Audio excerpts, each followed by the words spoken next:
What up, internet? We are here.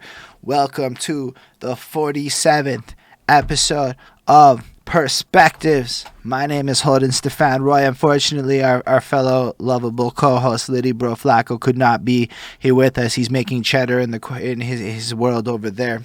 And on that note, we have joining me today Mr. Whichcraft. Hey, We are here. We are going to go through it. As you know, when Flacco's not here, I like to bumble through his intro and pretend I'm him for a second. So how we like to start it is he would go through this grandiosity, describing a little bit the history of the show and how it came to be. He'd tell you about how he was doing his Littyyy Bros Volume 1 album press run, and he happened to link up to the homie Merker Miyagi, and he's up in Montreal, where I'm at, an engineer. And the way he says it, he may as well be a typical New Yorker about it, because he doesn't like to share the stuff with people that he mixes, etc. Instead, he'll like whatever. He doesn't want to have to share all the bad ones. You know how it be. So he shared this particular track. I happened to see it. I'm like, oh, say what? He never shares stuff he mixes. That's interesting. I clicked on that. I did myself a little album review on that because I thought the overall Littyyy Bros Volume 1 was a vibe. I enjoyed it a lot. And then he hit in the comments like, hey, this is cool. We should do an interview. And I'm like, we should. And then we did the interview. The way Flacco describes it is something in the ballpark of, let me tell you, B, after doing this, it was like therapy. They don't ask questions like this. It was a good vibe. I put all the homies onto it, etc., etc. Something about, usually he'll say typical New Yorker like 8 times throughout the midst of this. I'm not a typical New Yorker. I'm a Montrealer, so it's a completely different vibe. With all that, we kind of have a proper like opening question that we're going to get the ball rolling with. But before we get into that, he'll cut me off and ask you this like particular set of opening questions to like really get it going. So if you could just kind of introduce yourself right quick, and then tell us where you're from, and then also tell us where your parents are from. okay. Witchcraft. I'm currently in Charlotte. I'm from New York, the Hudson Valley. Hudson Valley. I don't exactly know where that is. Is that outside? That's not in New York City then. No, that's like Poughkeepsie, Newburgh area. You know what I'm saying? Closer, a little like the suburbs in New York City, kind All of, right. if you say so. Eh, I mean, I'm basing it off of you. I've never heard of it before. So let's say outside of yeah, New no York, doubt. outskirt area. I think that's better than suburbs. Outskirt area. Right. All right. Outskirt, yeah. So what's important though is that that's where the story of witchcraft is going to end up starting. And when I say story, you'll see what I mean in a second. I'm going to do my little opening question. From that, Yeah. you can just take it away and we'll get the ball rolling properly. So it all starts off with my girlfriend, and she's washing the dishes one time, and she's got her phone open, and she's playing that Black Eyed Peas song, that I got a feeling, ooh, and she's vibing, and she's dancing, and she's doing her thing. And I look at her, and I have this thought, and I go, when the fuck did this song become chores music, right? Because like if you think about this track in particular, about 10 years ago, run it back. We talking middle of the night club banger. Everybody's having a wonderful time no matter what when they hear this song. It is like the song of triumph and joy. Run it ahead 10 years in the future, and it's that song we throw on when we're doing dishes or working out or some other boring stuff to try to go back to the celebratory moments of our youth. And I was like, damn, that was a big epiphany for me, because it got me thinking about how music goes on these journeys, right? Because the song, it doesn't change at all. It's a song. It stays the same. But we as people evolve so much over time that the context of the song just comes something completely different to us. I started thinking Yeah, about the little right. ones. They all running around with the pop smokes and the drills, and they don't even know that in 10 years, that's their dishes music. Like, they don't know that. You know, I try to do my little woo dance when I wash the dishes now, because that's just what happens when I hear their fun music. It just goes right there for Right. me. We skip some steps. And that got me thinking about interviews and musical journeys and the way that people are, right? So usually when people talk about the careers of artists, you see it all starting at this adolescent phase, 12, 13 years old. Yo, I first fell in love with hip hop at this age, or I started writing rhymes and that. But it's not like really like the beginning of the story for anybody's musical journey. It all kind of starts off like you were probably, when you came out in the hospital, there was a sound playing in the room and the little baby you was like absorbing that music. You may not remember it, Right but it on. was like happening and stuff. And I say that because I can remember being like 5 years old in the apartment in Montreal. They got the gray boxes there, the amp and the preamp and the tape deck and the radio and all the wires kind of going out to the speakers and everything. My dad would be busting up his Led Zeppelin tapes and things like that in the daytime, but at the nighttime it would be like that club music straight from the clubs in Montreal. But my mom's, it was super different. It was all musicals and Disney's and like love songs and disco and all that kind of stuff. And Right. that like kind of all blended together with the pop of the era to create like this whole foundation of my little young experience. So I was hoping, Mr. Witchcraft, you could take us back to the youngest witchcraft you could remember being and tell us a little bit about what it sounded like to be you before you had control over what it sounded like.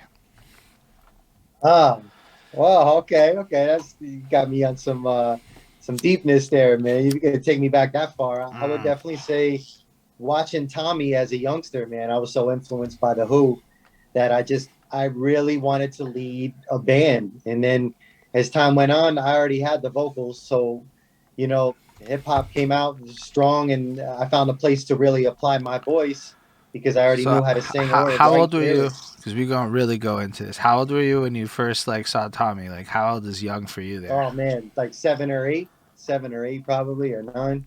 I'm You know what like I'm saying? before that even. What kind of stuff were your parents vibing to?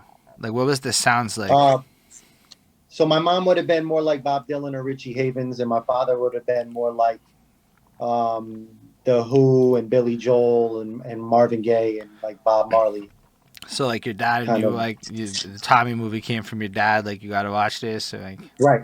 Yep. Yeah. Well, not really. He had the album, and I was curious, and it was on TV frequently at that point. And I always dug the Who. The Who were just Roger Daltrey was just like that dude. You know what I'm saying? And mm. I just kind of wanted. I liked the vibe he always put out on stage. You know what I'm saying? So it was definitely inspiring. Budding as a musician or growing up into music. I'm like, were your parents involved in music or anything like that outside of just being fans? No, my father wrote poetry, but that was it. Well, I still. Nobody else was. Yeah. And when you were like a little one, were you like a poetry writer? Like before you even saw that movie, like were you inclined towards music or was it like just Yeah, around you? I always would write different ideas down or sing out, improvise melodies and stuff like that. I always just running around the house making up stuff, you know what I'm saying? So it was already like running, generating inside of me, like creating some kind of being I would eventually become, like you were talking about, you know what I'm saying? So you're like a little one. You're just kind of, I guess, almost like in a jazz sense, just kind of doing your little practicing, your little free forms, and Yes. you have Yep. poetry going on. So what else were you up to as a little one? Like, did you have other passions or hobbies before you like kind of got into the musical phase of things? In school I did some theater stuff and everything like that. So definitely my passions were definitely driven by the stage, or if I wasn't getting into trouble, back growing up, you know what I'm saying, in there, it was just really easy to get in trouble growing up in a single parent household, you know what I'm saying? And you run wild, you know what I'm saying? And it's just, but my passions were probably always probably music one way or another, you know what I'm saying? Right. So you saw the Who, and that's Tommy. I don't actually know if that's a documentary or if it's a story. I don't really know what the movie is about, to be Yeah, honest. it's like a musical. It's like a Okay. musical based off the album. Yeah. Oh, okay. So you saw that, and it Yep. got you like addicted, and then you decided you're gonna be a front man like him. Yeah, definitely, definitely. That was the inspiration of doing frontman work. Was him. You know what I'm saying? So, Definitely. so after that, you're like 8 years old. How do you like take that forward? Do you have a next step, or is it just kind of like you want to do it, but you're a kid? That's a good. No, no. I mean, I just would always be vibrating off of something. You know what I'm saying? Whether just different ideas and everything. And then when I finally started like going on stage, music wise, was probably like 13, like when I was actually performing and stuff like that. You know what I'm saying? But there is a gap there, and I guess the gap was just necessarily seeking out more and more culture and music. Finding different genres and stuff, and being impressed by it. You know, Man, you're describing like those stuff that I went through as like a teenager at like 8. right. Like that's like Okay. pretty incredible if you think about it. You're like, I'm gonna be a rock star at 8. Let me get on my market research. I'm gonna start digging early, get all into it. By the time you're 13, you're somehow on a stage. I'm gonna just say that's kind of impressive. That's an impressive thing to Thank you. describe. Thank you. So how do you get to that point from I want to become a music like how do you even get to a point where you're on stage? Like what are you performing for? Oh, just practicing, developing, just being. There was just so much inspiration. I would say probably around 1989. There was just so much inspiration. It was just such a drive and a push. And you know, KRS One, Rakim, you had all these greats around me that it was just almost like shoving me into a realm that I just had no idea would take me so far. You know what I'm saying? And it just never stopped. You know what I'm saying? And I just started writing and practicing freestyling all the time and just practicing all the time. That's all I would So do. when did you discover hip hop? Um, well, you know, it was always around me, but I'd say discovering the most of it would probably have been like 86 with Run DMC and LL Cool J, you know what I'm saying? Definitely Houdini. And then when it finally pulled me into by my like suspenders or whatever you want to call it, was definitely Public Enemy. But when I was like in eighth grade, I ran wild with Public Enemy. It was just like a whole nother it was just totally different from anything I've ever heard in my entire life. I Yeah. guess, eh? Nobody's really brought up Public Enemy. That I mean, they might have. Not many people, if they have brought up Public Enemy, at least in recent memory, as like an Yes. influencing force from that time. Um, Yep. so you said you performed at 13 on a stage. Like, how did that come to be? You know, at that time, man, it was more or less like you go where, like whether the school dances had like the talent shows or whether there would just be a place that would have for showcasing. You know what I'm saying? You sign up. You know what I'm saying, and stand online and you go in. A lot of the school dances back then were pretty cool in New York and the Orange County because like me and Cage, we used to perform at those school dances when we were like 13, 14. I think Cage was like 2 years older than me, and like we would, you know, that would be the, you know, just the local spots, or in New York you just sign up for showcases, And you're like you know. 13 performing hip hop at these Yes, showcases? yes, you're up in between 13, 15, And the whole, where you know, did not eighth grade, ninth grade, 10th grade. Yep. were you like performing your own songs at this point? Yeah, or freestyling, or you know, they would just play whatever the going beat was, and I would rhyme over it. You know what I'm saying?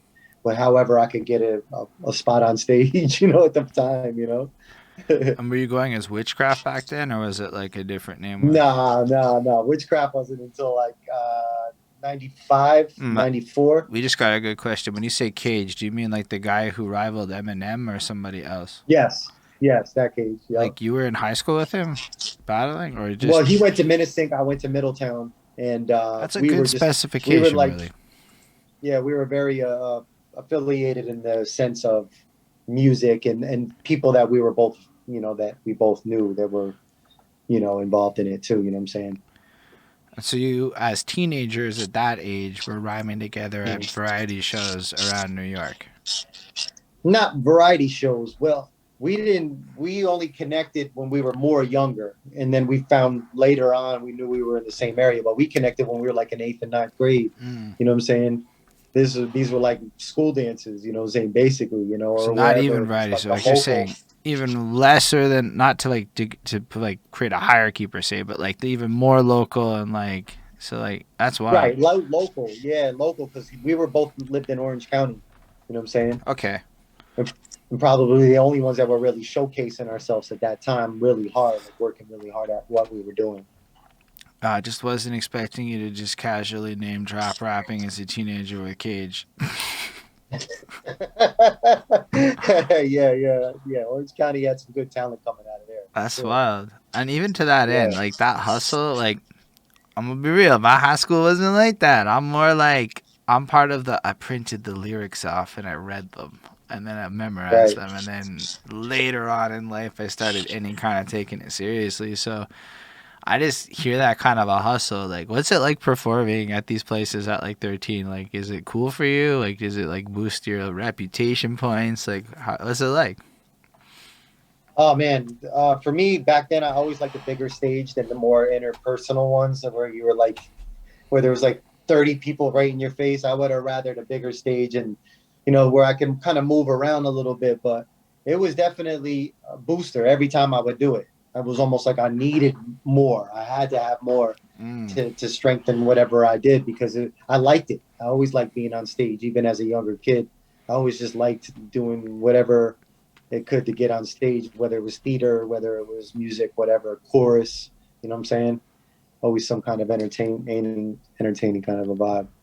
That's awesome. So basically, your high school years are kind of that, pushing these different elements. Are you like recording music during this phase also, or are you just kind of performing it? Um, yeah, the year before I got out of high school, or the 2 years probably, I started.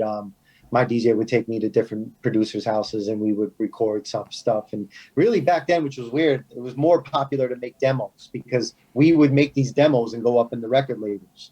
We would literally like walk into the office, sit down, make an appointment, like stuff you could never do nowadays. So we would made demos back then. It wasn't even about making albums or EPs. Like you made a demo and you either put that demo out on the street or you brought it to a record label or a radio station. You know what I'm saying? And so, did you have any success shopping your demo like that? Yeah, yeah. I got a few different looks. Columbia Records, Sunset Records. They had Miss Jones back at Trouble Neck crew, and Nervous Records was interested in what me and my brother were doing, and definitely got some really good looks. You know what I'm saying, at that time period. Opened up for like Lost Boys and you know what I'm saying, different acts at that time period. And this is when, like late high school? This was right out of high school. I say about 94, 95. Okay. So you go through, so you finish high school, and you're still in New York at this point, and Yep. you guys are kind of cruising around. You've moved past like for like the high school stuff and whatever, and I guess you're doing whatever you can to perform wherever you can, and then Yep. simultaneously making your demos and shopping those to different labels, which is more buzz and whatnot. Yep. And then Yeah. during that era, you kind of get to open for all these other people. Do you have any like cool like anecdotal stories? Keep in mind, most of us be like not from where you're at, while a lot of people in New York be in New York. When you go, nah, I mean, while honestly, a lot more of the time I do know what you mean now. Seriously, like, nah, most of us don't know what you mean in the least. So, like, you dropped a bunch. Like, I don't really know if I know Nervous Records. So, like, that's cool. I Okay. mean, I know that you. Nervous Records was the parent record to Rec Records, which was a lot of Nervous Records was like a lot of Black Moon, Mm, Smith and Wesson. You okay, know what I'm okay. saying? Those boot camp kind of boot And camp vibe. so another question then with all of that. So you're kind of, what does your sound like at this point? Because I know what your sound's like now, but as you said, they're interested in what you and your brother were doing. So it's like your actual brother or like. My brother-in-law, yeah, me and him, we were actually boys before I got married, and we were just always performing, always in a cipher, always doing something, and we had a lot of good looks. We did a lot of good things while we were, what I'm saying. We got very very close, but we were so young. We were like 19, 18. We were super young, and I had a kid at like 20, so Mm. there was definitely. I just had to work harder over any, thing that was handed to me, but it was a beautiful thing, at the same time. So you guys are kind of just out there, and you're in the streets, like running around doing that grind too, Yeah, like the yeah. battling Times people. Square, man. Back then, they called it Hell's Kitchen. Now they call it Chelsea or whatever. But yeah, we would all over the place, different ciphers, and what I'm saying. And yeah, beautiful thing, man. We used to love it. So you were at like It's still Times a Square good doing memory. this. Huh? You went to Times Square and all this to rap, like, 'cause it's like Yeah, you got to well, keep in mind, like, that I was could the talk to stomping eight grounds of Hell's people Kitchen. from New York, and all of y'all will tell me about rapping in eight different parts of New York, and then each of those stories would be mad different. So, like, your version of it is just interesting to hear stills.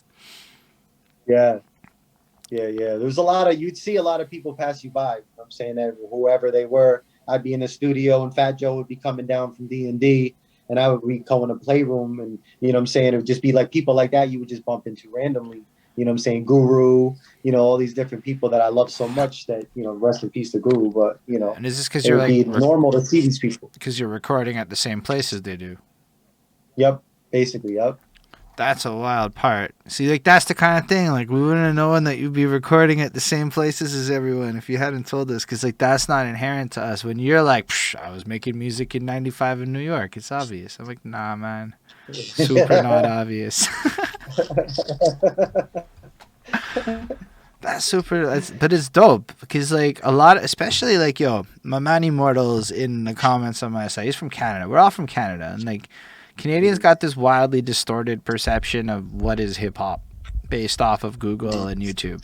So like we don't know what it is to really grow up and run through streets and some of us might in a Montreal version. Most of us don't know that experience that you went through or what it would be like to go, save up to go to the studio time and then run into Fat Joe because you just happen to be there and that's the option for you. That doesn't happen here.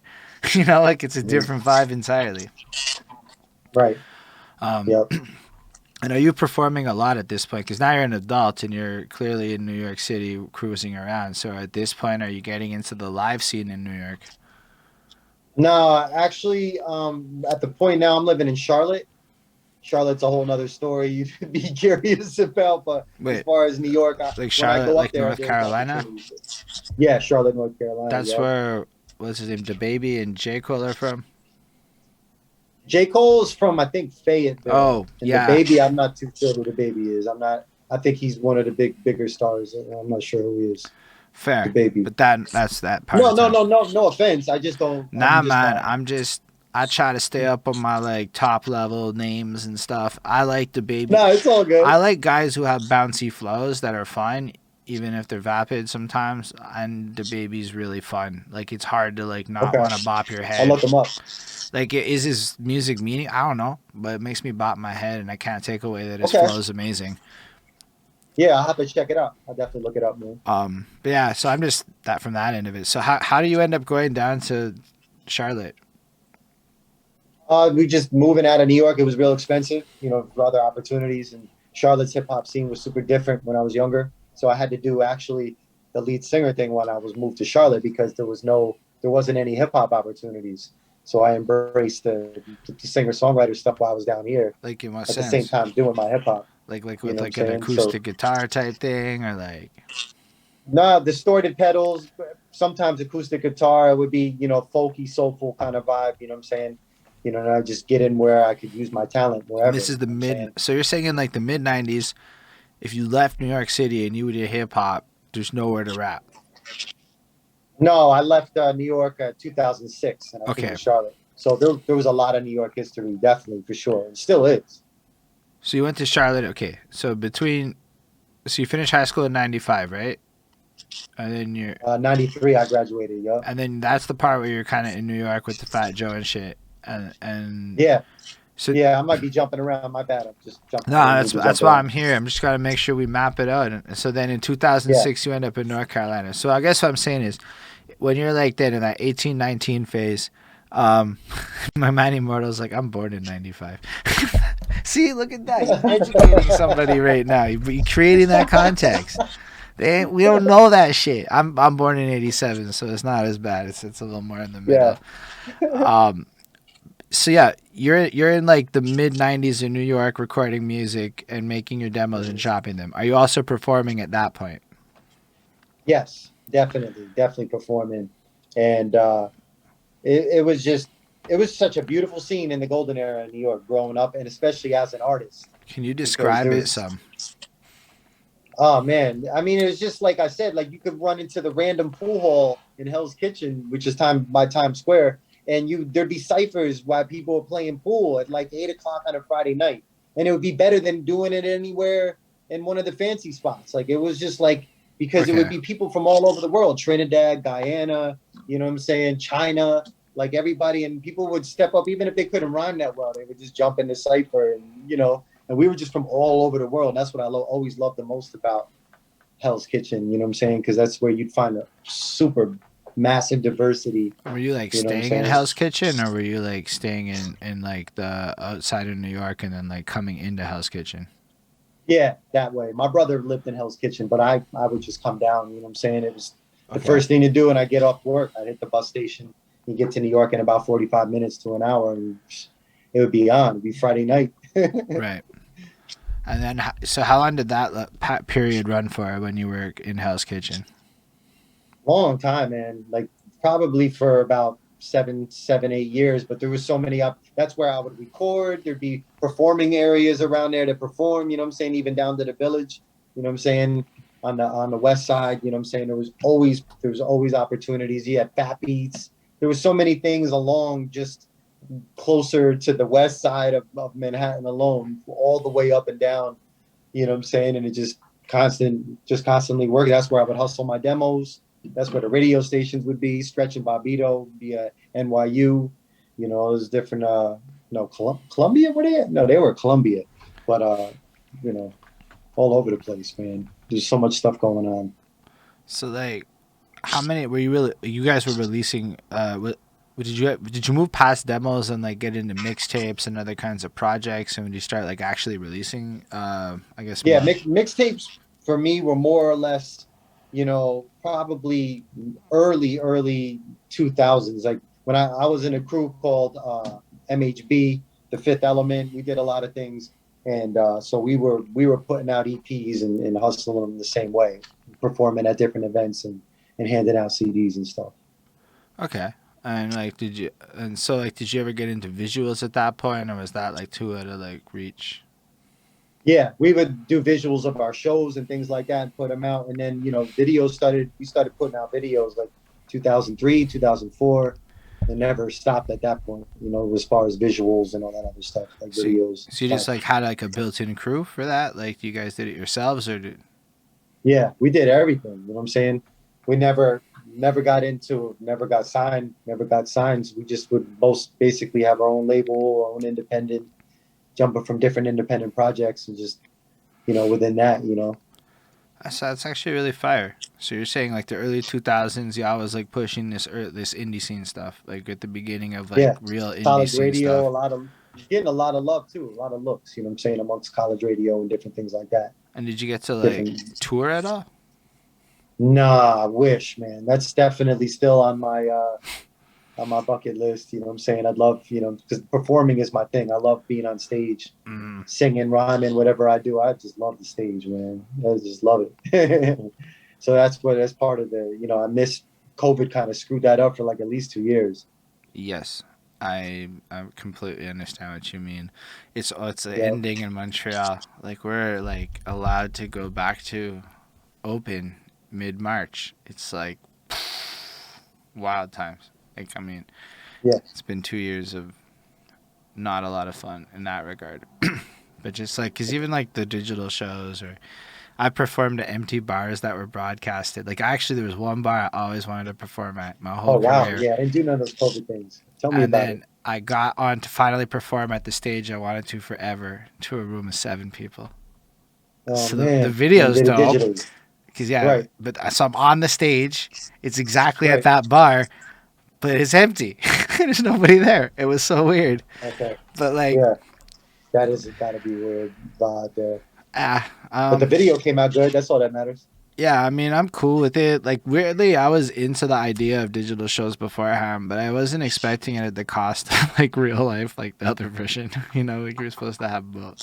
But Yeah. then COVID came, and now COVID's ending, and arguably, I think stuff like setting up tours might be easier than ever to do it at an indie scale, because everybody's Yeah. thirsty and everything's gonna sell for like 2 years.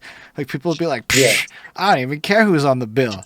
I just want to go to the Mhm. place with the people." Yeah.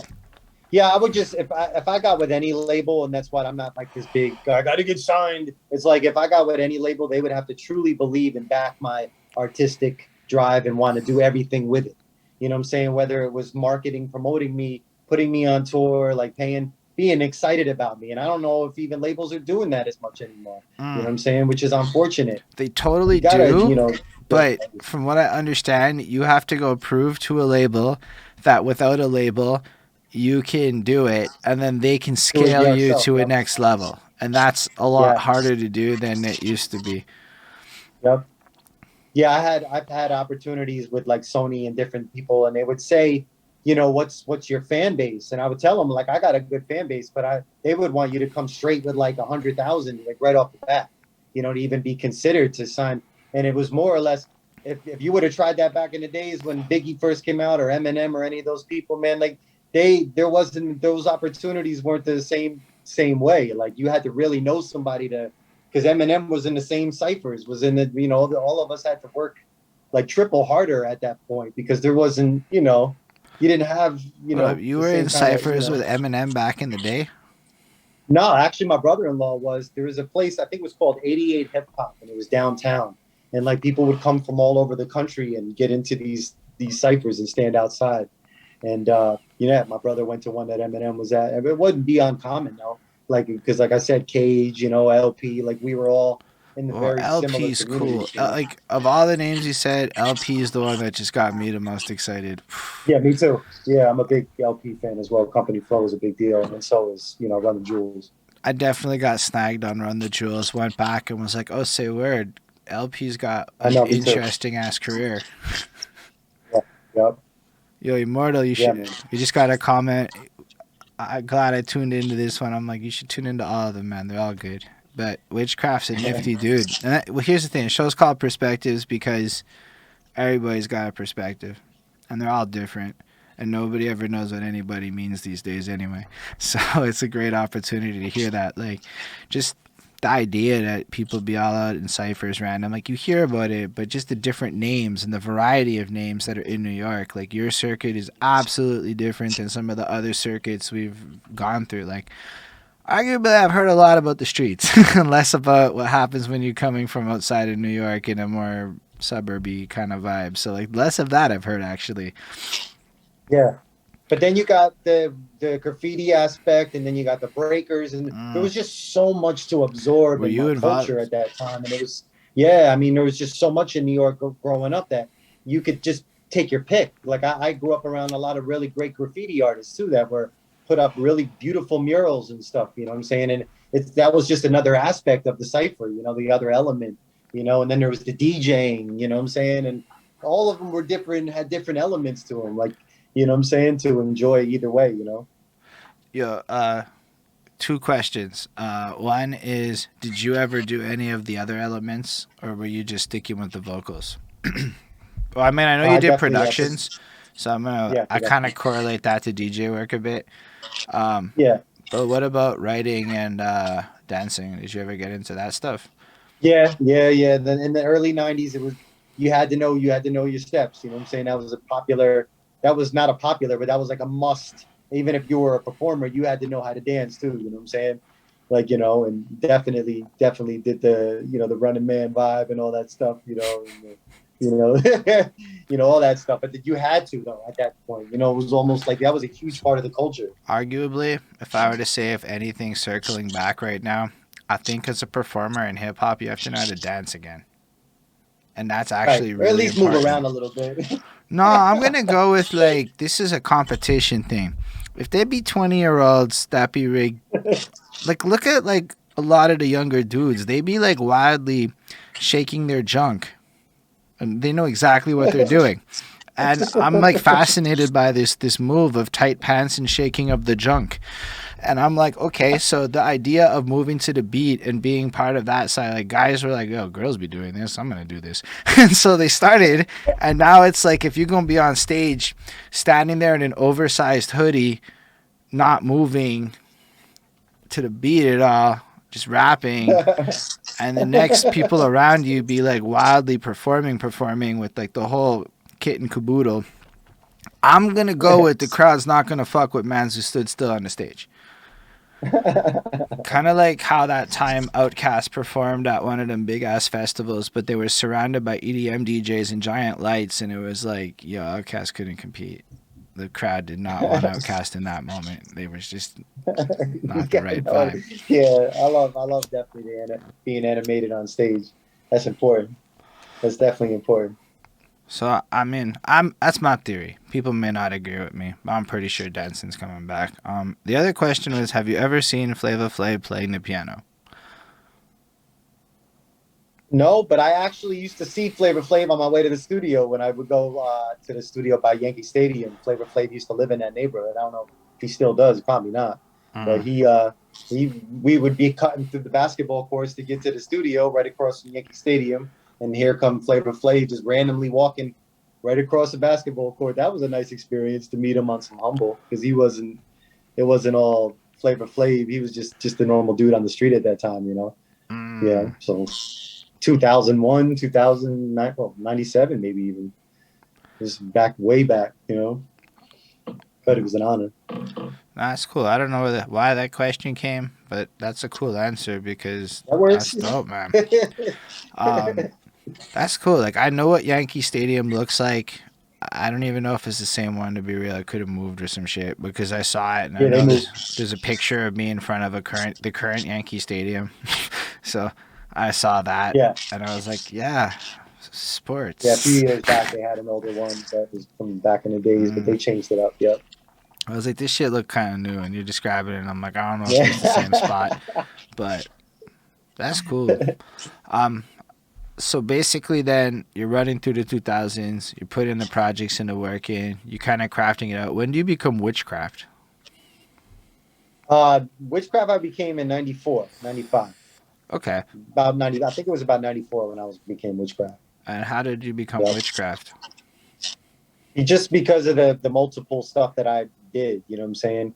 Whether it was singing, poetry, dancing, MCing, you know, it was just, you know, it was like that witchcraft kind of play on words, you know what I'm saying? Like oh, shit. Now that you're saying that to me and I'm looking at your name, which craft do you care about? That's actually pretty bold. I'm not even going to lie. I like that. Because at first I was like, because you look at the name and your first thought might be more like, yo, are we going in the paranormals? Are we going in different directions? Right. Yeah. Of course, I always would get that. Yo. But that's pretty cool. I fucks with that. Yeah. Yeah. Everyone's kind of reacting to that. That's dope. Stills. So like, I guess as you go, what makes you go to Charlotte then? Okay, you said you moved out because Charlotte is cheaper. Yeah, it was kind of like one of those, you know, decision you make with your wife to try to better your kids' environment. Like my daughter, we wanted better opportunities for her. There was a lot of art schools down here and stuff, and you know, we put our daughter in art school, and you know, came down here, and it definitely got rid of my ego. I was growing up as a young dude in New York. I had a lot of ego, and you know, I was ego tripping. You know, and I got to Charlotte, and it humbled me out. So I was able to create much better when I got down here because I got rid of all my distractions. You know what I'm saying? Sorta. And I got to focus just on me. I'm actually going to say I kind of don't 100% know what you mean because that could be a lot of things. So the part I do get is the New York part. Like, don't get me wrong. I went from almost nobody from New York City into my life to talking to New Yorkers like every week. I get the New York thing. You know what I mean? A lot. My bad. And it's not just that. All of it too. It's like the conciseness. It's this like idea that like, bro, the New York experience is the experience. And I'm like, no, I'm definitely not like that. No. I'm not. It's not even like you are in a sense. Actually, you're like way more aware of the New York thing than other people might be. But I've had people be like, nah, I mean, and then like we have to be like, no, actually, nothing you said makes sense to me at this moment. All right, I might go too fast, but just let me know if I'm going too fast. Nah, you're wonderful. This is fun. This is the show. This is how it all works with everybody. It just kind of goes. It flows and, you know, weaves in and out and stuff. But you said it humbled you out and you came down with that New York energy. What exactly is it? Because, like, it doesn't work there? Like, the people in Charlotte be like, I don't know. Like, how did it humble you out? I had to literally almost restart when I came to Charlotte because I had a name in New York and the underground scene and all that. But I came down here and I had to completely restart. And that was hard, man. Like I had to like restart from scratch and build a whole other way to move around here in music. You know what I'm saying? And, you know, so I met up with a guitar player and we started writing tunes and we got real focused with it. And then we got a band together and had a band and the whole nine. And, you know, it was on, man. You know what I'm saying? So but I was still doing, you know, the New York thing because I would just still go back up to New York. And then I created MHB with my boys and I had Lifelong in it, Masai Bay. So I was doing both at the same time. Like it was two different worlds. Okay. You know? And so given that you're now playing in two separate genres and two separate indie scenes, that's an experience arguably not a lot of people have. What advice do you have to indie people? because like now Oh you know man, stuff that transcends the hip hop scene. Because we all, okay, let me add a little more context to this.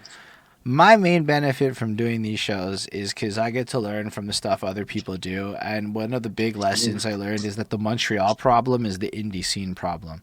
And every city has this problem, including New York. So there's always the indie scene problem in every city. And it just creates this piss poor attitude of like, the indie scene problem. Everyone whines about that shit. So now that you're in yeah. multiple genres and shit, I guess you can see pitfalls and parallels and differences. Is there like, what Oh would you yeah. say is like some real distinctions between hip hop and like the rock world, or like what can we all learn from that? Like what they're doing differently?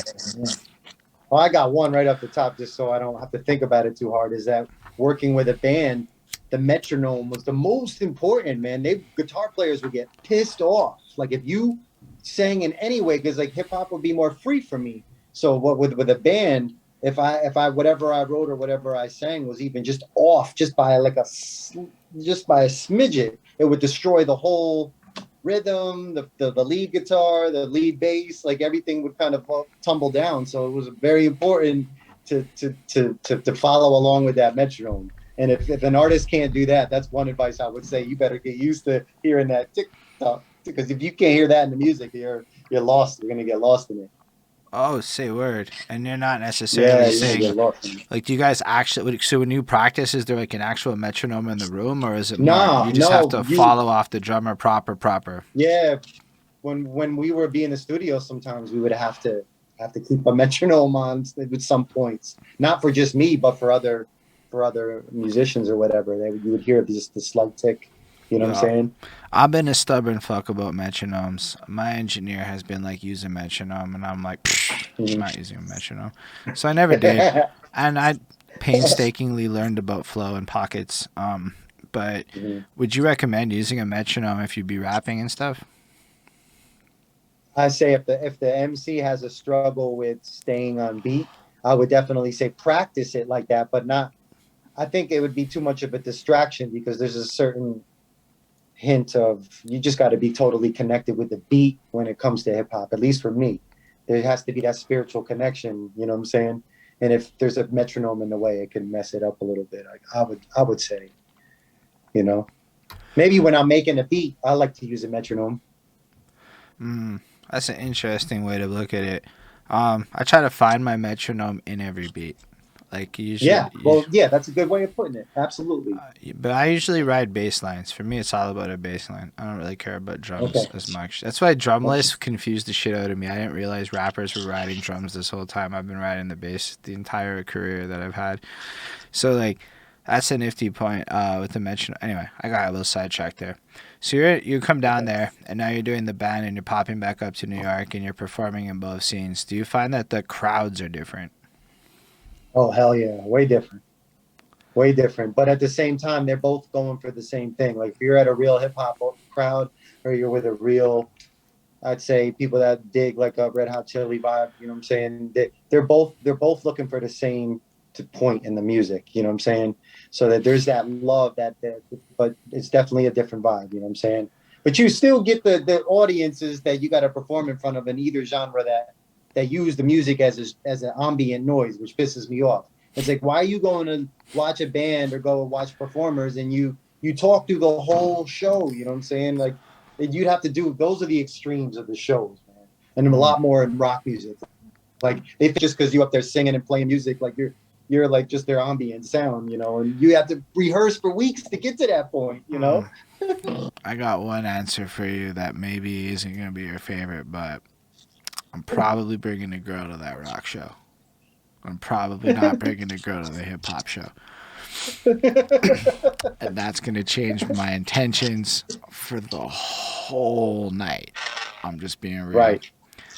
Yeah. It depends on which one you go to. Like you can definitely a Roots show, or you go to a KRS-One show, or you. There's definitely differences in the different I was audiences like, I depending feel on. that Roots thing actually. KRS One that's a tough sell. That girl gotta really like hip hop, I think. But They is the Roots, ones I went to. Roots, maybe like yo, just blind, Yeah, like yo, I could see that they'd be on like Jimmy whatever show, and they'd be like mad knowing how to do their shit. I fucks with Roots right. heavy. Actually, we did an album review for their first album, and it was like a wild, the whole like improv jazz experience thing. I'm like, yeah, no, that works. But Yeah, yeah, so that to me is what I call like bring a date music. Just bring a date, got you, and it man. works. It's a vibe. So you're down there, and I guess do you get paid to perform? We had some paid shows, or you get like the gigs that where people would give you like a bar tab. You know what I'm saying? Bar tabs and stuff like that. And so that's basically as far as I got. I got to be on the bill a few times in New York, like when we did the show with Jedi Mind Tricks and 7L and Esoteric. We got to be like on the big posters and stuff like that, and That's get pretty some fire. free beer at the bar. But that was beautiful. I mean, it was really nice working with Jedi Mind Tricks. You know what I'm saying? They were great performers, and at the time it was a beautiful thing. Do you get to like have a cool backstage view of it, or are you like in the crowd? No, I was on the stage a little too rowdy at points, probably. So you're on stage with Jedi Mind Tricks as they do Well, it. we were the opening act for Jedi Mind Tricks at that show. You know what I'm saying? So we were all in the same room, doing the same thing. And we were my group, the Fifth Element, the group I was in. We were one of the headliners too, but they were the main act at that time. Jedi Mind Tricks, definitely. Yeah, that's pretty wild. So yeah, like just the it's like indie underground powerhouse shit going on right there. And Yeah. when was Yep. that? That was like to late 2000s and that era. We did when we did that show, the one with Jedi Mind Tricks, I think that was like 2004, 2000, yeah, Okay, 2004, so that was like 2003. early on for you. Yep. No, that's pretty fire. um, Apparently, what Willie and the crowd saw 7L and Esoteric get booed off stage in Toronto at Canadian Music Week because Canada be Yeah, I've kind of heard wild. about those moments with them. Yeah, I've heard about those moments with them.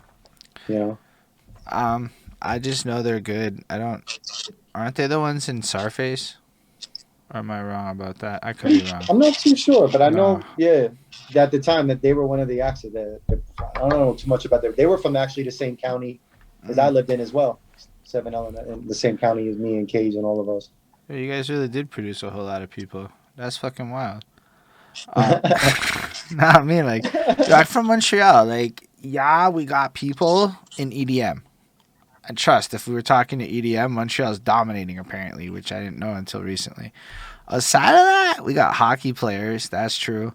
But like, you ain't really hearing about a bunch of Montreal rappers in New York making all kinds of waves and shit. You got Drake for like the whole country, and The Weeknd, Yeah, and like maybe Tory that, Lanez, unfortunately, because yeah, his branding's not great right now.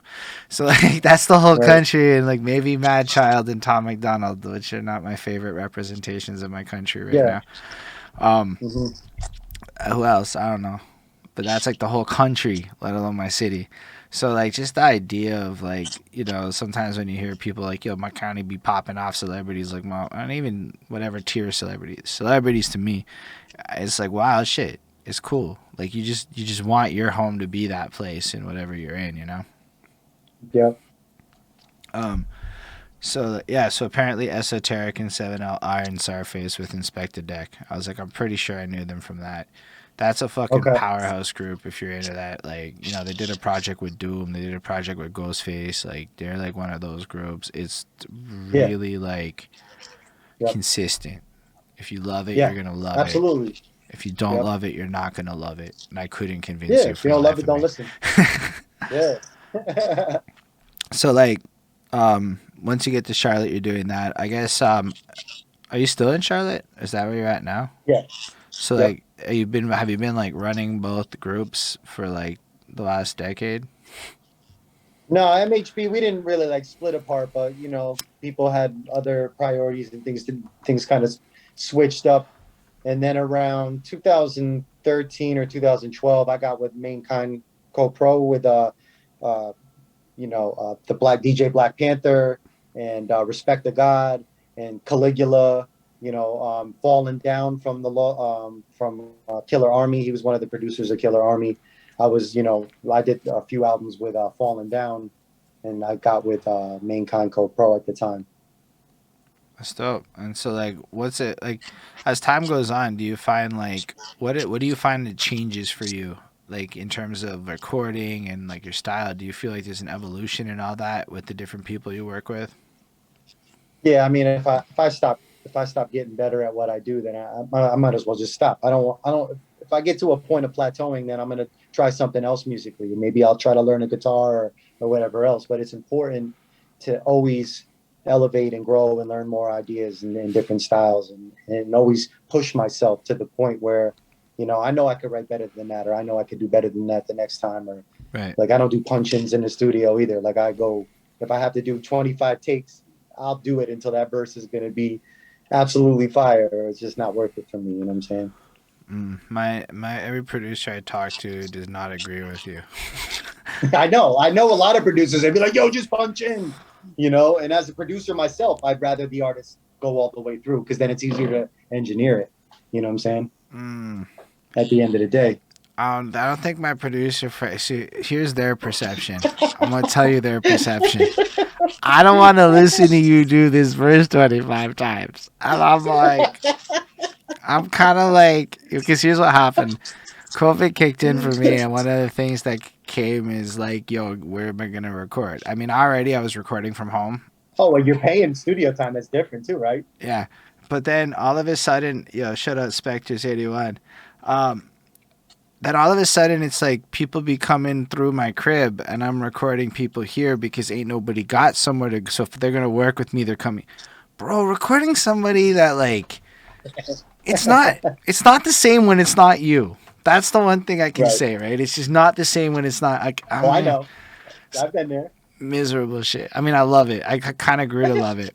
It's like you learn to love the beauty of the process, especially if you were like, I'm gonna never be an engineer of any capacity in my whole life, and then And what I tell a lot of artists that I work with, if I have to mentor them or whatever, I tell them that they have to rehearse before they end up in any studio, even if it's mine. They have to rehearse that track, practice it, because I'd rather them not even read from a book, because then we won't have to worry about a bunch of punch-ins and takes. And I'm very, it's important to rehearse. Like I have to rehearse it. But when it comes to my own music, I don't rehearse it at all. I ended up doing 10, 15 takes. I'm very hypocritical on that level. It's the classic situation, right? It's so much easier to tell other people to be doing some good advice things than go ahead and be I'll doing be humble with you, man. It's just how it is. I mean, I'd be wildly not okay. Like I can give you the best social media marketing advice in the world, and then still fuck up on my own account. Because like, once it's my own account, it's like, oh, fuck, I don't want a fucking TikTok. I'm not any different. I just know how to do it. It's like,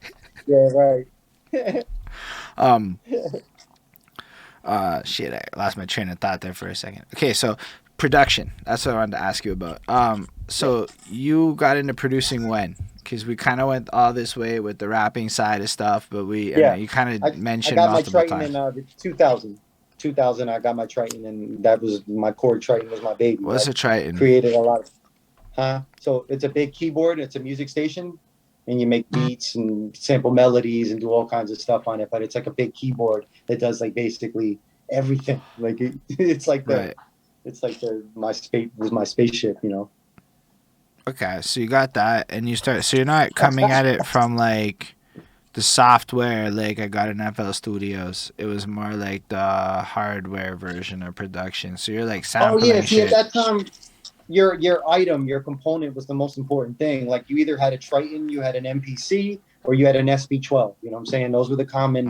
And then you could create on those, but you did need some kind of thing to pass it through. But at that time, it was more or less you had like a 24 track board, or you had an 8-track. You had something that can record that many tracks, like a digital recorder. And then softwares got more popular, like if you were in like bigger studios, like everybody didn't have, the main softwares at that time, like people recorded right on their my entire adult life is people cracking Fruity Loops. My entire adult life is cracking Fruity Loops. Fruity Loops got real big. Yep. But like the machine side of it, I mean, I at this point I get what it is, especially when you brought up the other brands. I'm like, okay, it's one of them things. So you would like walk us through how you would make a beat. Oh man. Sometimes it would be based off the sample or the melody, and then I would base it off of that. Or sometimes So where would you get I like a would create sample it. from? Oh man, I'm a crate digger. I love old vinyl. My favorite era is 65 to 75. Man, and I look for the illest B sides I can find. And a lot of the weird thing is I go for album covers, man. I can always tell by like an awkward looking album cover or like one of those real artsy fartsy album covers back then. I would know that I would be able to get a few gems off of these albums. And it wouldn't just be your typical Earth, Wind and Fire hip hop samples. They would be ones that would be on some offbeat different world, and then I would just incorporate them with my wild beats and create my own madness. You know what I'm saying? So you would look for the non-standard album covers. So like you learn how to read almost the Basically, top like the ones ones that didn't. to get the other Right. one. So I wonder how many people would like learn that skill, right? Like especially because crate digging is like one of those things that for production where you're doing that. It's a different thing than like music collecting. Um, dude, Yeah, it is. are your beats available? I've produced people, but I've never made any actual. I did something that I put out on one of those mixtape apps, and it was an instrumental CD, but I never, actually put out an instrumental album. I just would produce different things on people's different projects and stuff. You know what I'm saying? Fair. Yeah, because now people be wildly wanting to hear your samples in the chat. When I say wildly, I mean Immortal saying it one time, but it's more fun to exaggerate the chat. It's all good, man. But like, so yeah, you be like learning to read the album covers so that you don't waste your money copping some generic shit that other people are gonna be finding. So you're looking for stuff that's It's thrift shops, man. Thrift shops. I would find my best vinyl in thrift shops, man, all the time, bro. You live in the thrift shops for, man. And go for the stuff that's where a lot of people throw away their gems. You know what I'm saying? You find them on the shelf in thrift shops, man. It'd be like $1 a piece. So there's no loss. It's just getting yourself a new vinyl, and either way, you get to Hell consume yeah. it. And then Yep. you sit there, listen to that shit. And what kind of thing would you look for in a song to sample? That part's like that part is the part that I go like, how do you hear the thing and then flip it? Like that's the part that is weird for me as a non-sample flipping guy. Yeah, for me, I'll always like to add my vocals and everything to tracks. So I always like looking for melodies. I like little melodies, and that's why I look for a lot of obscure stuff. So the melody won't be so obvious to the ear. People will be like, "Oh, I know that one. That's from Al Green, or that one's from Stephanie Mills," or what I'm saying. I try to go for something that nobody's gonna be able to pick that quick. You know what I'm saying? So people be wanting to hear where. And now it's like 3 people. So want to know is there a song out that I could like link to folk that they could hear? That's a good question. You know what? I would definitely own you on that one and send it to you. I'll send it. I could send it to you. You know what I'm saying? I'll have to look through my. I can go grab them right now. Go for it. You know what I'm saying? Are we live? People want to hear it. That's a good question, man. If you can do that in like a couple of minutes, go for it. All right, let's see what we got. I'll be running over here and grab something. He doesn't have it. So Spectres, he's going to go get some shit and play it, kind of thing. Oh no, I don't know if I'm gonna play it, but I'll show you some stuff. Fair enough. He'll show us stuff. That's the best he's got. That's what we're getting out of it. Oh, you actually? People want to hear your stuff, man. Oh, you mean like your stuff beats? That I produced or stuff that I sampled? I thought you were talking about stuff that I've sampled, man. Yeah. Sorry, stuff. I mean, not stuff that you sample. I apologize. I meant it, but that's still cool that you went. Oh, see, that's what I was. Bro, you just fucking got rhinos like that. Like that was actually that's dope that you did that. Everything about that was a great fucking moment. But we did mean like stuff you produced. Oh yeah, absolutely. So for the Whichcraft Danny Green album, I produced a lot of songs on that album. You're going through that. You got your machine. You started like making your samples back in the day. You're running it through the your situation. And are you like rapping on your own stuff at first? Or are you doing it for other people? Like what got you into producing? Because I had all that sound in me, and I got tired of like when I finally got a little opportunity to get a little extra money in my pocket.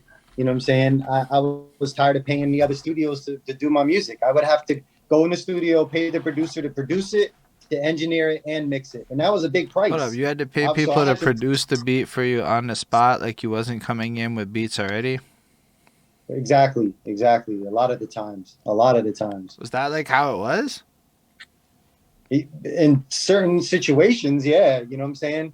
Like, cause I didn't have my own way of making beats. So I'd have to go into to a place and let the dude produce it right there. This was like before social media was like really big, you know what I'm saying? Like, where people were sharing beats and doing all that other stuff, at that point, in between 95 and 2000, there was a need to get a machine. You wanted to produce your own music if you could do it, Mm. you know, if I didn't know what I was doing, I wouldn't have grabbed it. I just learned it from all the other people who were doing it. And do you like play instruments or did you just kind of learn to produce? Yeah, I play the chords, you know what I'm saying? But I'm not like I couldn't sit up there and just pull out a whole concerto or nothing like that. It's kind of a deal. Fair. Um, Yeah. so you start producing your own music and you're just kind of running on it at that point and then working with other people. Are you able to like sell Yep. beats or anything like that? Nah, I never sold them. I did actually produce something for a younger dude, and he was like doing like kind of that hip hop soul stuff. And we almost had a label that almost bid onto it, but he was a younger dude, so it didn't.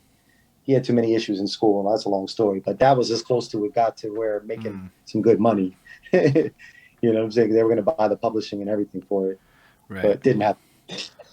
Eh, life is full of sometimes moments You're like right. that. So when it comes down to like music videos and stuff like that, you're still producing all of that yourself, right? And I see you guys are active with it. Like you've got like off of your last project even music videos. Yeah, I either create them or I either do them myself, or I'll work with somebody that like Seven Sisters that did the Generation Mike. He does Indigo, a lot of Indigo Phoenix's videos too. You know what I'm saying? He's really good at what he does. So just either doing it myself. Most of them are all myself. Yeah. And like, do you have like a cell phone? Do you have like a nice cam setup? Like, how do you go Yeah, about it? I got my Olympus. I love my Olympus. It's a great camera. You know what I'm saying? It does, sharp images. That's really what I would recommend to any artists that are trying to make their own videos. Make sure they get a good camera. And if you're going to use your phone, use it for simple stuff like doing acapellas or rhyming, in your studio live or something. But don't rely on your cell phone to make your video. Go Mm-hmm. out and buy the camera. It's worth it. It definitely is worth it. Even you got to put a little payment plan on it. It's definitely worth it. Like when you say that, what about like? And I'm not trying to be mad contrarian, but like I sent home girls some shit I shot with Galaxy S10. I actually just went to New York. I actually went to 1080. I shot the whole shit with my Galaxy, and it came Came out out like good. Came out amazing. good. And I'm not Yeah, saying all I've seen it. cameras. So I'm saying No, I'm what? just saying this is what I would recommend. Mm, Cell phones do take some good imagery, like your phone. I know which one your phone does. It does take some real good stuff, man. I'm just saying what I would prefer. You understood. know? I just wanted to Yeah. like, cause otherwise, yeah, no, not every camera can handle it. Not, and especially when you're dealing with stuff like, I was really surprised at the contrast of light today. I was blown away that it worked. I wasn't Yeah. expecting that. Like the bigger the sensor, it matters. Like that's why I'm talking about those cameras that have those huge sensors Mm. inside of them, like a Canon or like something like And that. you have to get like all these Those. fancy lenses and shit. Cause I'm gonna be real with you. I feel like a camera Oh is yeah, they're expensive. like you're gonna get like one thing, and then it's in that you think it's gonna be like 1,000, and then it's 5,000. Yep. And that's my Yep. so that's why I'm like pro cell phone, because the cell phone is just the I cell got you, phone. man. I got you. Because I don't even disagree with you, but like, yo, because man, like just like on another tip, like dude, Homeboy has the new iPhone or one of the newest iPhones, and he did like 3D fucking videos of his like place that could be like there's some wild shit going on in like the newest of the cell phones that I'm not even on yet that like Yeah. works with some next level video tech where I don't know if all the cameras like, do you think like the 3D videos and shit are gonna become more relevant? Well, I think it's sooner or later going to become like Demolition Man. It's all going to be holograms, and it's going to be based off of some little thing you set on the table, and you'll talk to it, give it commands, and it'll just blow up a hologram in front of you, and you'll be able to type within the hologram too. I think a lot of that stuff that I've seen in those old movies, 99% of them have all come about. Even in Minority Report, a lot of that shit's all now. You know Mm. what I'm saying?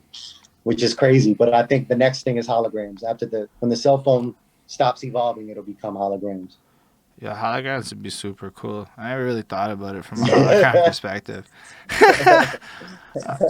Cause like, I mean, I'm into VR and shit, so I'm all about this. I'm like really trying to like, we're like looking into how to get like avatars. So like, I found this crazy. My video editor proposed this app that will film me on my webcam and turn me into a cartoon, and I'm like, that's actually pretty fire if it works right. And we're Oh, that is like, cool. Yeah. because it's just like automatic and shit. And I can be like, forget about cheap ass cell phone videos like that. I could be a different cartoon in every video. I don't even have to leave my room. That's gonna be like whatever. But like, are you into this whole like VR future metaverse that's coming through? Hey, if it's gonna make my music video cool, I like that stuff. But I like a balance and I guess in everything. Yeah, I'm like a nature dude, but I do like a lot of those special things that these phones can do, or that that's out there. You know, good software, good ways to make your videos more cooler, animation, all that stuff. Hell yeah, bro. You know what I'm saying? I mean, I might hire somebody to do the animation, but if it's that easy to do with your phone, hell yeah, it's cool too. This is like on my computer with a webcam. This isn't even with Yeah, the phone. and as This is long as like it ain't cheesy and it works, I can't we're promise good. that technology's not cheesy, bro. That's so relative. What I think is fun, you may really think is cheesy, and vice versa.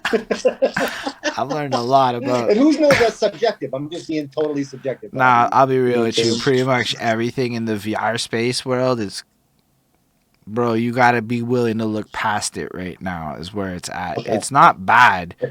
It is corny, but like it's Right. fucking cool Right. If it's corny. gonna help music and do what it does, get it out there to the masses, hell yeah, If I'm you all were for it. like a DJ or a stand-up comic right now, VR is a fucking gold mine. You don't have to leave your room, Okay. cause like DJs Okay. be like not going there, cause everything's scary. I think, but like the metaverse is like basically like, man. When I was a teenager, there was stuff like Neopets and Habba Hotel and all this shit, and I was like the dork that was on the computers, hanging out in the private rooms that was over there.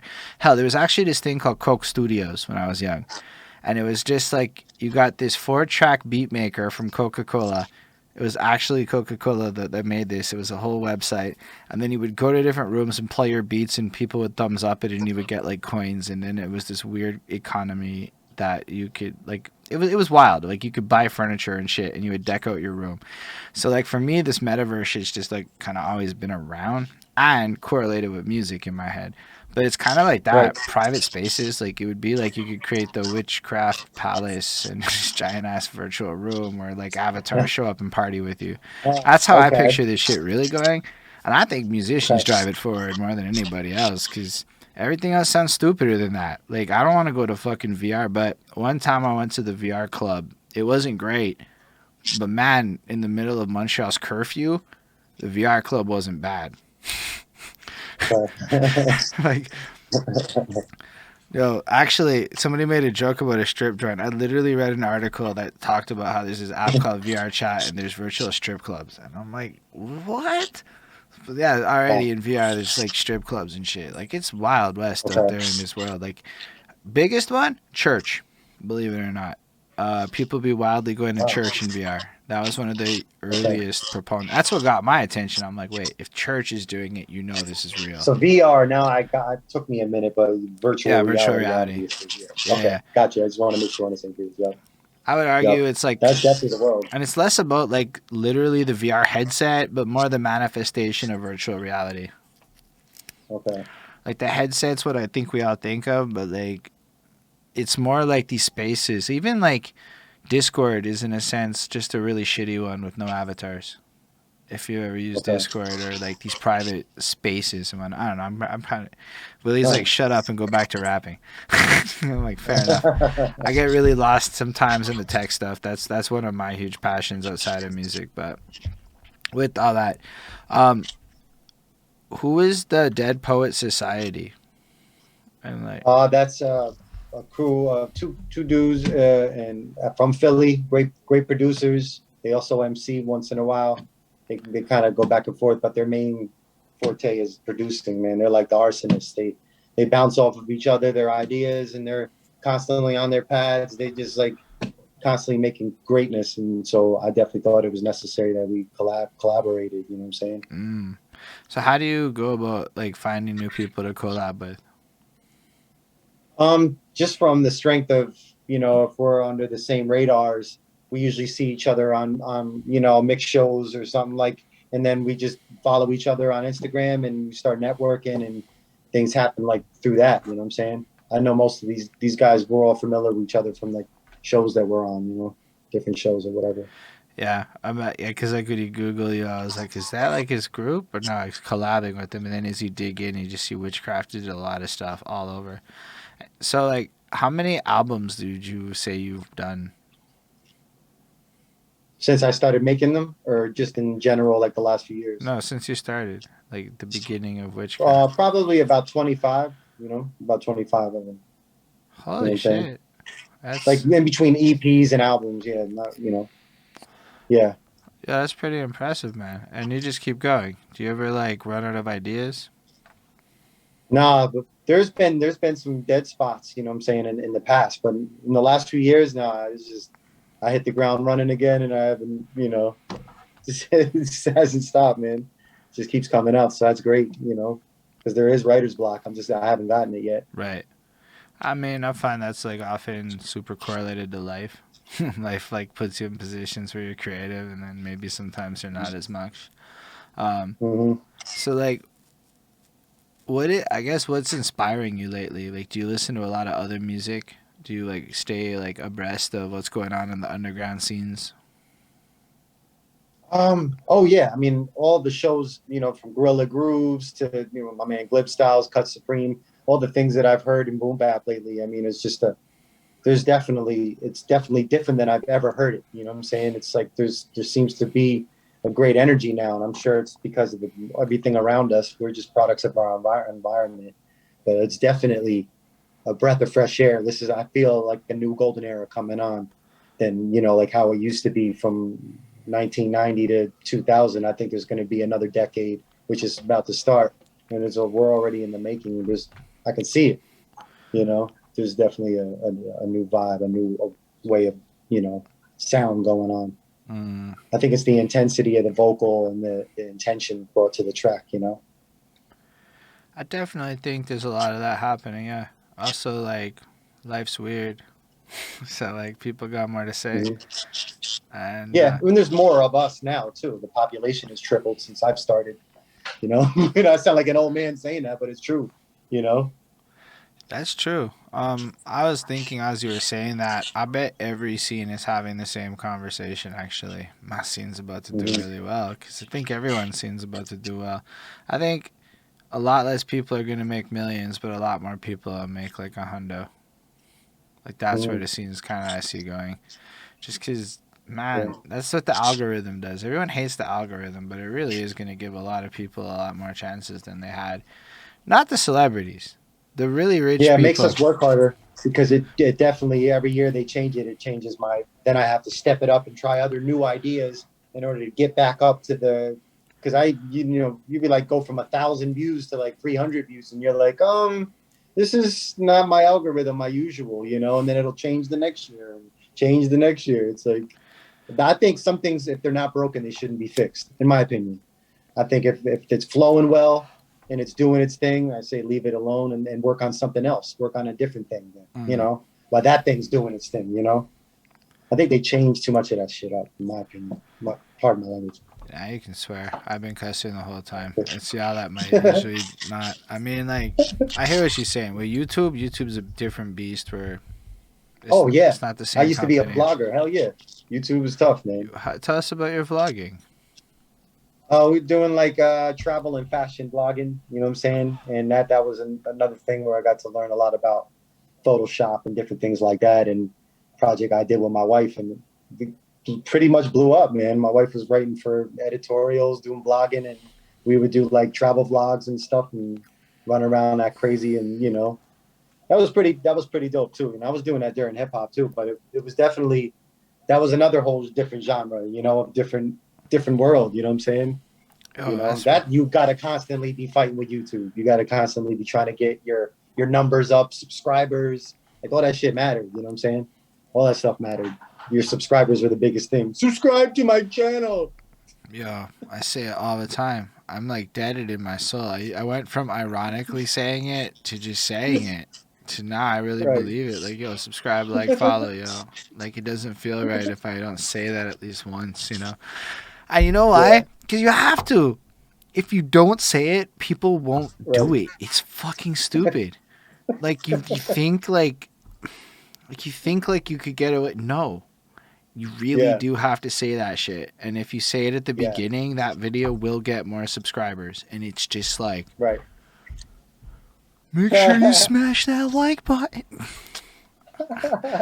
Anyway, it's not my favorite part of YouTube. It's not my favorite part of any of the, like, that's not my favorite part. Yeah. It's just the necessary Right. evil to me. And I grew up with an age group that makes it easier to embrace it. Yeah, for sure. It's all good, man. I embrace it. I'm with, like, I never had half of that live scene stuff that you got to go through. I mean, just in terms of that, I got to perform a bunch, but Montreal's been in a weird place. Like, you know, construction memes you might see about Montreal, that shit fucked up downtown. Downtown is not what it used to be. Even before COVID, it was dying, and now it's deaded, and nobody knows what the fuck happens next. However, I believe it'll be like kind of a golden era situation. If everything's deaded, then all that's left is to bloom new life into shit. Yeah, I think that's what's going on. I think it'll eventually, as we get closer and closer to being primitive again, which will happen because all this balloon will eventually pop, right? I think that people will become primitive again, and that Shakespeare kind of vibe of lyrics and everything will become a lot more important. I think a lot of people don't. It's important for me even as a listener. I want to hear the MC grab the mic and do what LeBron does with a basketball, or I just want to see pure skill. Like, I think all that wordplay matters and as less word fillers as possible. Like, I think it's so important, you know what I'm saying? That, because, when we turn off the TV, we want to listen to our music. And Right. I'd rather listen to music than watch TV any day.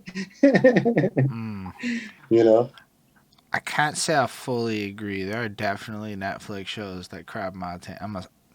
But music's still pretty close. Like, my music's like my number one, but like, yo, it's a time of day thing. Like, I just have a time of day for music and a time of day for Netflix and a time of day for it. But Yeah. I hear what you're saying, and like the marketer in me is like, but then like the passionate fan in me is like, yeah, I get you. So like I totally get like where you're at though, and I think that's what the beauty of the internet does is it lets all the hip hop heads connect. Like, there'd be wildly like 30,000 people in a room praising boom bap in like Facebook groups right now, creating this entire thing. Yep. Do you listen to Snow Goons at all? Snow Goons, yeah, man. Snow Goons, they've been around for a long time too, since the MySpace era. Sick Nature's my boy. He always puts me on his playlist. Great talent. They're always working hard. Them dudes we've all been in the same spots, man. They just kept going and going and going until they got their opportunity, man. Salute to Snow Goons. Yeah, it's cool. And just because Immortal asked before, and this was his question, who do you listen to the most? Like, who are you the biggest fans of? Oh man, so I'm definitely more of like a Pharoah Monch kind of listener or Busta Rhymes, but a lot of stuff I listen to is either the stuff with my affiliates, people that I know around me and stuff. I like the underground artists. You know what I'm saying? There hasn't been a lot of people that blow my mind that are out on the surface yet, but I love the new RZA album, DJ Scratch. I'm like a huge Wu-Tang fan, so this was huge for me. I love the new RZA album. It's amazing. I'm so hyped about it. That's dope. Pharoah Monch is a cool answer. Oh, that's cool. I like your passion for it. Have you ever heard of MC Till's Boom Bap Review? No. It's just a book where he collects a bunch of boom bap albums and literally publishes a review book. It's meant to be like a coffee table fucking piece for you to pick up with your peeps and read. Okay. I don't know. It seems like it's right up your alley. Like you'd really get a kick out of this. Yeah. So, what is next for you?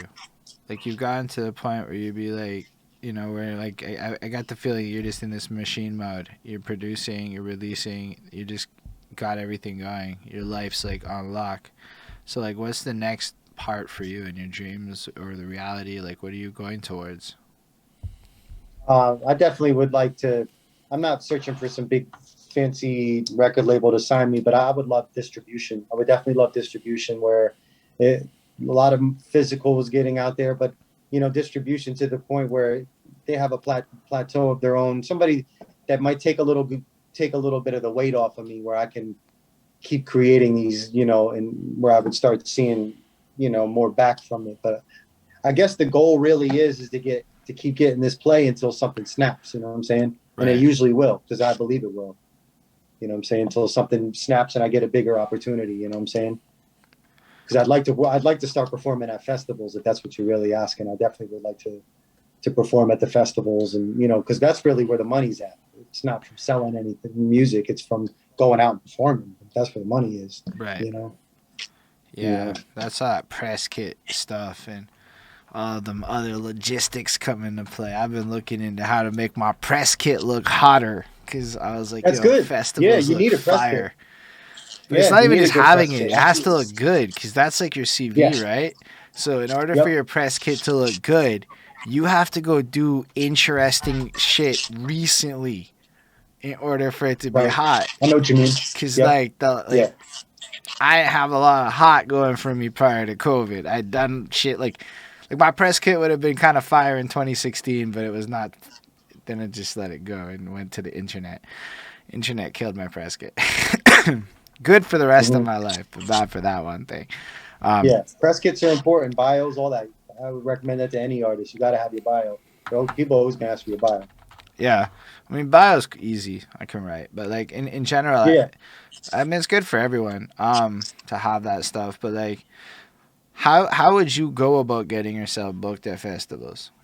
If you could like do it. That's the one thing. That's what I'm saying. That's why it's like on my goal list. Like I've yet to, what I'm saying, figure that part out yet. But I definitely I'm familiar with some of the ones that do it. So I guess I don't know. I'm sure they get a flood of submissions. I'd rather know them on a personal level, like I'm meeting these DJs, like where they'll be interested in it anyways, I got told quite a few of these festivals is like pay to play.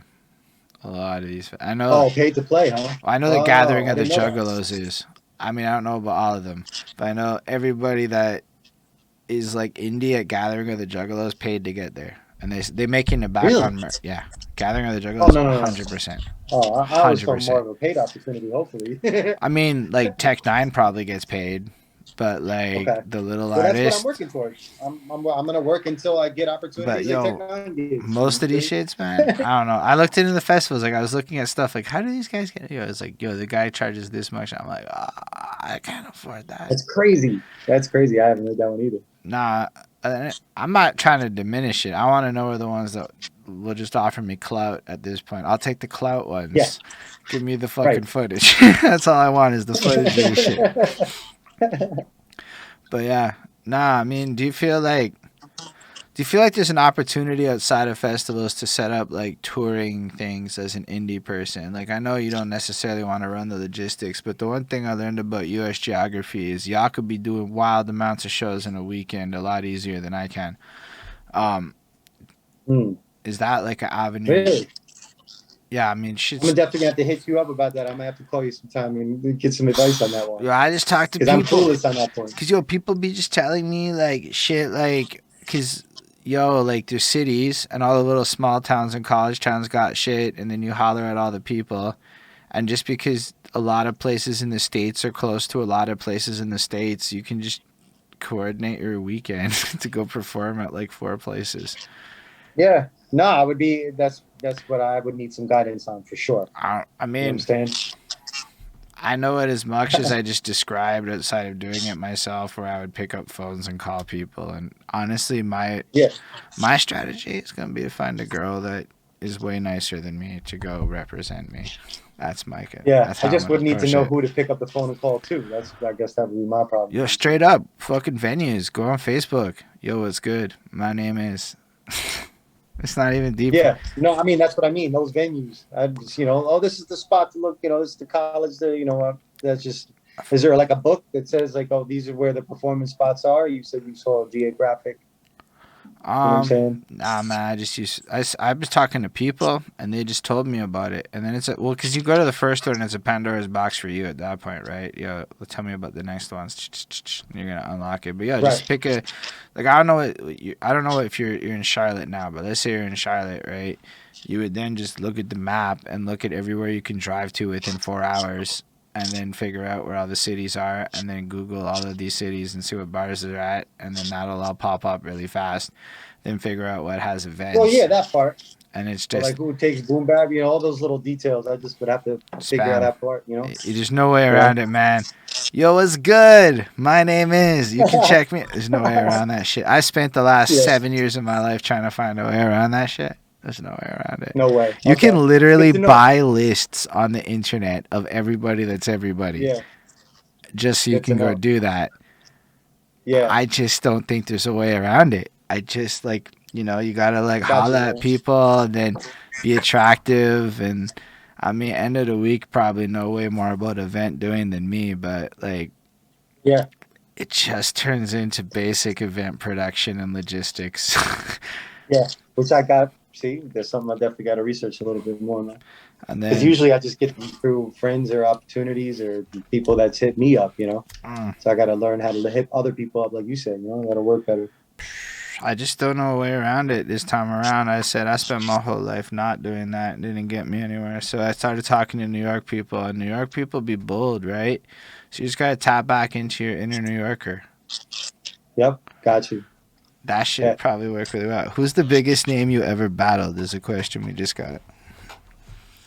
It wasn't necessarily a battle, but it was like a head-to-head. It wasn't way, way, way back in the days. I was on stage with Jean Grey. This was a long time ago, but it wasn't a battle because if it was, she definitely got me that day because she was amped. I was probably a little nervous that night, unfortunately, because I was like, I wasn't expecting to go up against a female MC that was that good. But that was like probably the only thing I could think of as far as. Who is it? Jean Grey. Oh shit, yeah. Female MC. Jean Grey's really good. This was like probably 96, 95, somewhere around there. Like maybe even 94. Damn. We all been going for a long time, some of us. I mean, arguably, that makes you good that you're still at it today. I mean, I know I said it kind of weird, but it makes you really good at what you do. That you are. Gray smashed him as a comment. I mean, that's what happens sometimes. She's excellent at a tier of excellent. That's really I've never heard a person who've heard Jean Grey's music who said it was not good. I never encountered that. Yeah. So I wouldn't feel bad if Jean Grey smashed me like that. It would be whatever. But it's also a funny sentence. Anyway, who are your top 3 MCs? Top 3 MCs, definitely. I definitely would say Rakim. I definitely would say KRS-One, and number 3 would definitely have to be just for, I would have to say Big Daddy Kane. I know who my other 2 would be after that, but that would be my top 3 right there. Who would be your other 2 after that? Busta Rhymes and Black Thought. Fair. I just figured if you know it. My fear with that question when it comes to when people can't answer it, but you're ready to go on this shit, and I love it. Yeah. I appreciate all of this. So you coming at it on the grind still. Do you have any last things that you are up to that we haven't really covered that I can't really think of asking at this moment? Because you seem to be a guy with many crafts. So I don't know what I've missed. I'm releasing a Certain Ones project in the summertime, which is going to be fire. It's with my team, the Certain Ones, and we're putting it out. I'm working with a DJ called DJ Evidence, and it's going to be like an international boom bap vibe. It's really fire. I'm real excited about that project. And outside of that, do you have anything else? Just wisdom wise, words of advice to the fine folk, a closing thought kind of thing.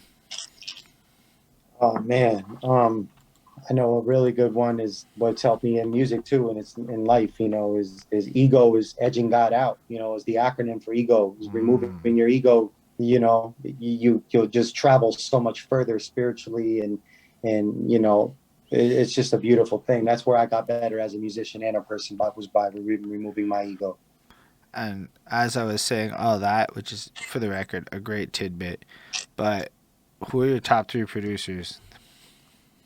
DJ Premier, Marley Marl, and it's a toss up between Pete Rock and RZA, but I definitely would say Marley Marl. I'll definitely say Marley Marl first, but Premier, Pete Mm, Rock, you know what I'm saying? Definitely the Godfathers in my opinion. that's amazing. Yeah, Q-Tip's a Godfather too, but I really was in love with Gang Star's beats. Those beats were just incredible. Man, I love your passion for it all. And I'm really glad that we had the chance to talk. All of your links and Yeah. stuff, they appear in the description below. But you can find him at, Whichcraft7, spelled with the H, look at the video Yep. and shit. Make sure you spell it correct. And all the links will be in the description for other people. Because I realize there's technically, it could be audio or whatever. Still, make sure that y'all follow him. Go do the give him love thing. He's got a band camp, which means, give him money and all the good stuff out there in the world. Um, I appreciate you coming through and sharing your story with us. Honestly, it's interesting to hear all of just how different it is and how you're like so willing to be at it. Like 25 albums and you're still hustling at it with the passion of like a 17-year-old that just be starting. That's really, really, really, really commendable. And that's really cool. Thank I you, mean, man. to me, that's really what we should be aspiring for is the thirst to pursue regardless. So you'd be a Yeah, living example of that. And I appreciate that we thanks, man. got this chat. Also want to shout out End of the Week because without End of the Week we wouldn't be here. They'd be like setting up their things and apparently we'll have a fancy, whole new thing on their side next week and they'd be like making big moves too, y'all should go Oh follow and yeah, support them. Slash yep, EO so eodub.com is the way to get to all their stuff. eodub.com. You'll get all their good yep. stuff there. And for all you out there, make sure to like, follow, subscribe, all that good things too. I really appreciate all of you coming through. Like I said, it was a good chat. I don't know how else to say. I appreciate all that. And as we wrap up, though, live long and prosper, everybody out there in the world. No doubt, man.